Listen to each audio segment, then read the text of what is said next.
Hello everybody, Joshua at TBC. Apparently we're doing a dinner with Joshua session tonight.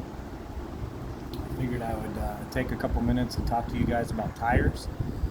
With it starting to heat up there out on the roads, you guys undoubtedly always see all the gators laying all over the highway.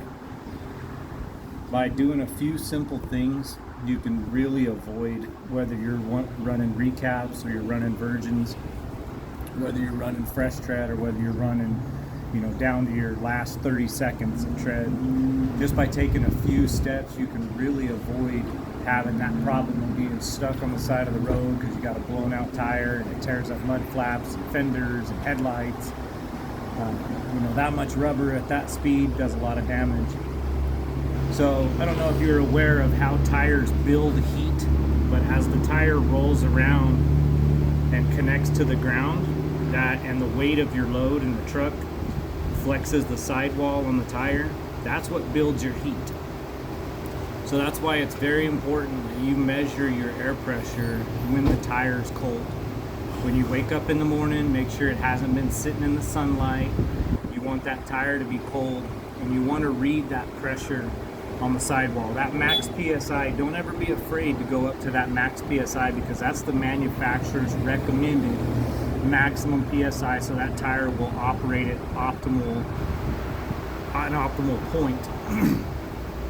So don't be afraid, especially on your steer tires, because that's a constant weight load with your motor up there, and then you put a load on it, it's always going to be good. Now your drive tires, me personally, I run 11R 24.5s on one of my trucks and Low Pro 22s on the other truck. I always put those about 3 to 5 pounds below recommended, because when you're empty, you don't want them sitting around there bouncing. And the same thing with your trailer tires. If you're running virgin trailer tires, I always put them about 3 to 5 pounds below that recommended cold air pressure. Now this is gonna sound crazy, but if you're running Low Pro 22 recaps on a trailer tire, old tow truck driver told me this one day, and he said put those things at 90 psi and never touch them above 90 psi. And no joke, I got over 120,000 miles out of a set of recaps because I paid attention and I listened. And so I highly recommend that tip. If you're running recaps, set them at 90 psi.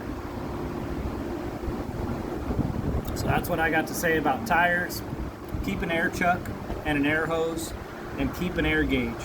Once a week, get an air gauge on your tires. Keeping an air hose and an air chuck is going to allow you to be able to save time. You're not hanging out on the fuel island. You're able to do it while your truck's warming up in the morning, and then you can get on down the road. So stay tuned for the next one, and I'll see you on down the road.